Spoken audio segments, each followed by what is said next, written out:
અને હવે વાત કરીએ અમદાવાદની કે જ્યાં મલ્ટી લેવલ પાર્કિંગ વિશે ગરમાયેલા રાજનીતિની ચોક્કસ ચર્ચાઓ જાગી છે। અમદાવાદના માર્ગો પર ટ્રાફિકનું ભારણ વધતાની સાથે પાર્કિંગની મોટી સમસ્યા સર્જાતા શહેરભરમાં અનેક વિસ્તારોમાં અમદાવાદ કોર્પોરેશન દ્વારા મલ્ટી લેવલ પાર્કિંગ ઊભું કરવામાં આવ્યું છે। પ્રહલાદનગર, સિંધુ ભવન રોડ સહિતના સ્થળોએ કરોડોના ખર્ચે મલ્ટી લેવલ પાર્કિંગ તો બનાવ્યા, પરંતુ તેમાં એક પણ કાર પાર્ક કરવામાં આવતી ન હોવાનો વિપક્ષે આક્ષેપ કર્યો।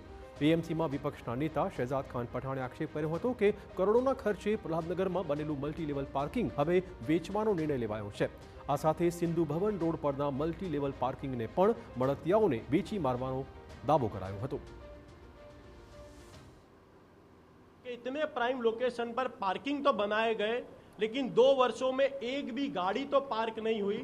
लेकिन अब उसे बेचने का कार्य भारतीय जनता पार्टी कर रही है। करोड़ों रुपए के आयोजन किए जाते हैं, लेकिन उस आयोजन को बेचने की नौबत आ जाती हो तो ये साफ बताता है कि इसके पहले सिंधु भवन का भी मल्टी लेवल पार्किंग की भी यही परिस्थिति है, प्रहलाद नगर की भी यही परिस्थिति है।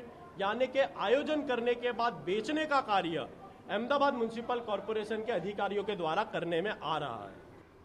બીજી બાજુ એએમસીની સ્ટેન્ડિંગ કમિટીના ચેરમેને જવાબ આપતા કહ્યું હતું કે અગાઉ પણ મલ્ટી લેવલ પાર્કિંગની દુકાનો અને ફ્લોર વેચાણ માટે પ્રયત્ન કરાયા હતા, પરંતુ કોઈ સિંગલ ખરીદકર્તા મળ્યા જ નહોતા। કોર્પોરેશનની પોલિસી પ્રમાણે સિંગલ બિડર એટલે કે એક ઓફિસ અથવા તો એક શોપ લેવા માટેના ટેન્ડર કરવામાં આવ્યા હતા, પરંતુ તેમાં સફળતા નથી મળી। ત્યાર પછી આપણે વાત કરીએ કે આખો ગ્રાઉન્ડ ફ્લોર એનો જો ઉપયોગ કરવો હોય અને એ રીતે એના પણ ટેન્ડર કરવામાં આવ્યા, પરંતુ એની અંદર પણ કોઈ પણ બિડરો દ્વારા રસ રાખવામાં આવ્યો નહોતો।